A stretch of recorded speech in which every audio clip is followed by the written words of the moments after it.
Agri கிடைக்கும். ஆனால் நைட்டில் வந்து ரொம்ப ஸ்லோவாக மூவ் பண்ணோம்.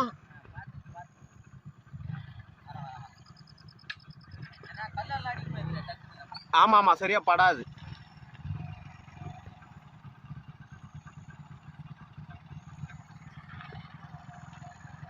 நைட்டில் ரொம்ப ஸ்லோவாக தான் போவோம். ஆனால் டச் பண்ண மகனா செம்ம ஸ்பீட் ஆகும் அது.